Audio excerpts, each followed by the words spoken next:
Hi, Neil O'Brien here, and we're on to the next module, which is selling price. After 80-20, probably my next favorite topic.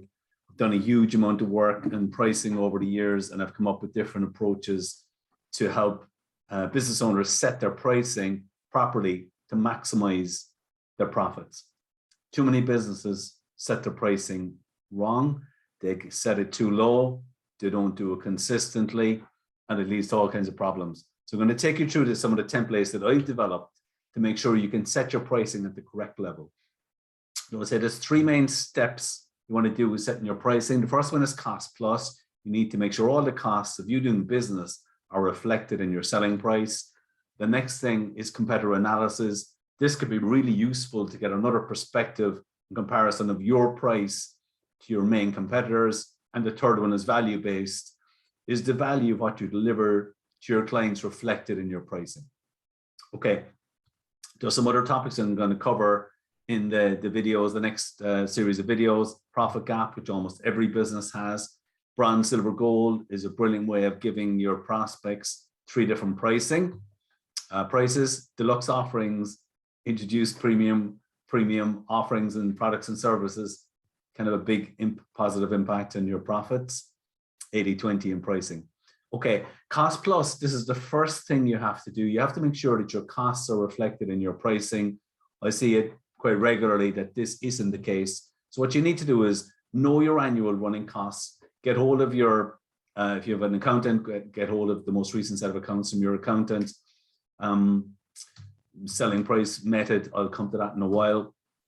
What are your annual running costs? As I said, you can get them from your accountant. If you have Sage or spreadsheets, all else fails, go and grab your bank statements and see what are the costs of you running your business. You know, if you're working by yourself, which you may be, then what your salary you pay yourself may be your biggest cost. Have you got marketing? Have you accounting? Have you phones and so on? So you need to know what your costs are. I have an example here from Mary, who was a web designer. So Mary went and looked at her own salary. She wanted to pay herself 30,000 per year. That was her biggest cost. She had overheads of 10,000. What was in there? Things like travel, phones, marketing, and so on were 10,000s. Now, Mary knew she would have to pay tax at the end of the year, and she also wanted a profit buffer in there for a rainy day. So taking her salary of 30 plus overheads plus tax of profit gave Mary a target, a sales target of 50,000 per year, 50,000. Now, she needs to work back to an hourly or daily rate. How do you do that? Mary said, look, the average weekly billable hour is 24. Even though Mary was going to work 40 hours a week, she was going to have things like admin, travel, and so on, marketing, sales. So she was giving herself an average of 24 billable hours per week. Average weeks worked 45. If you take out bank holidays and her own holidays and quieter times of the year, she felt 45 was a good figure to work from. So you take if you grab a calculator or your phone just to make sure you can work this out, key in 50,000 as being her sales target, divided by 24 is the amount of billable hours she expected to have every week. Divide that then by 45, which is the average weeks worked in a full year, and you should get 46. So that's Mary's cost plus figure, 46, and I would always round up, we'll round it up to 50, being her charge out rate. Now, what's next? Competitor analysis. One thing I love about competitor analysis is you going out looking at your competitors, seeing what do they do better than you? Are there things you do better? Are they stronger in some areas? And also looking at their pricing. And what I love about it is that we can come up with our own price. And if we don't look outside of our own business, it's very difficult to know if it's set correctly.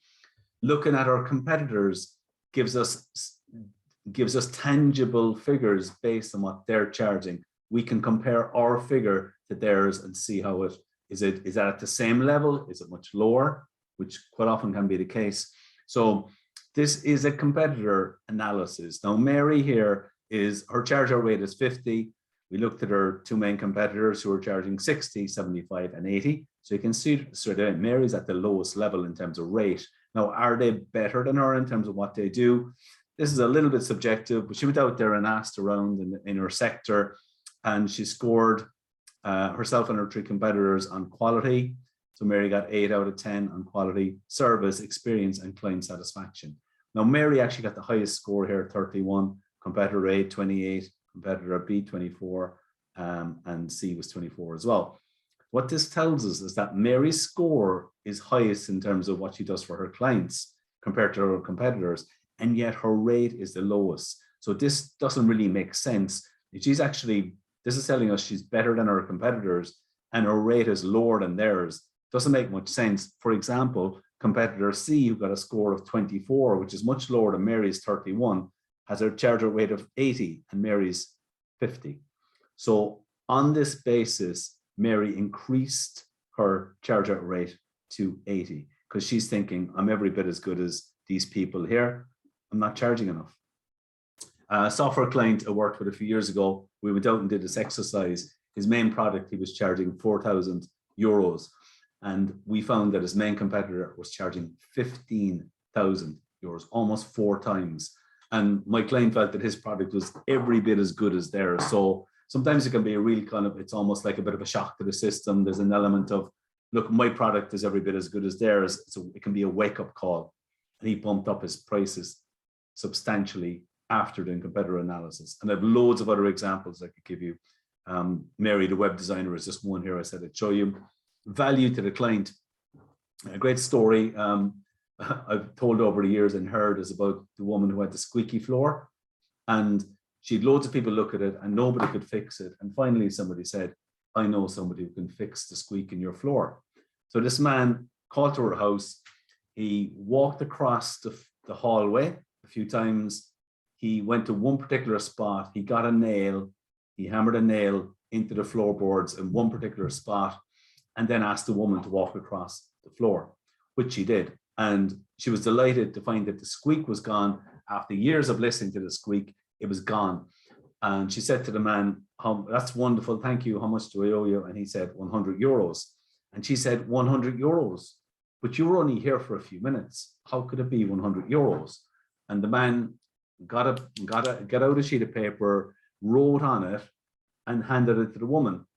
And when she read it, it went nail, 2 euros, knowing where to hit the nail, 98 euros, total 100.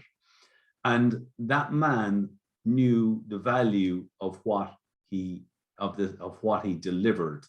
A lot of people, if they went to that woman's house and only spent maybe 10 minutes in the house and fixed it, they'd be thinking like that woman is, oh, I was only here for 10 minutes, I can't charge her.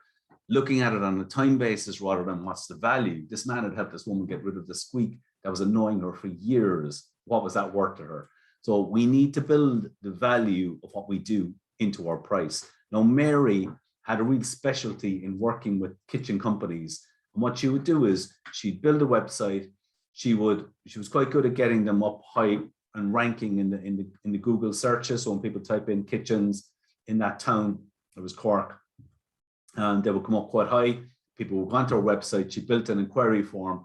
So when Mary was finished her work, that kitchen company were getting a lot more inquiries from what she did. So there was value in what she did. So Mary, based on that, she increased her rate to 100 euros per hour.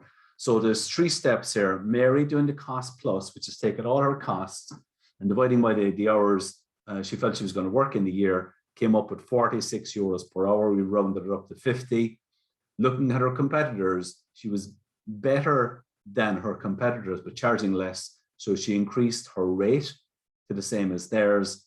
And then based on value to the client, she felt she was justified in increasing her rate again. And she increased that to 100 euros. So there's 3 steps you may have to go through in setting your selling price: cost plus, competitor analysis, and value to the client. Okay. Thanks very much for listening. Thank you. Okay.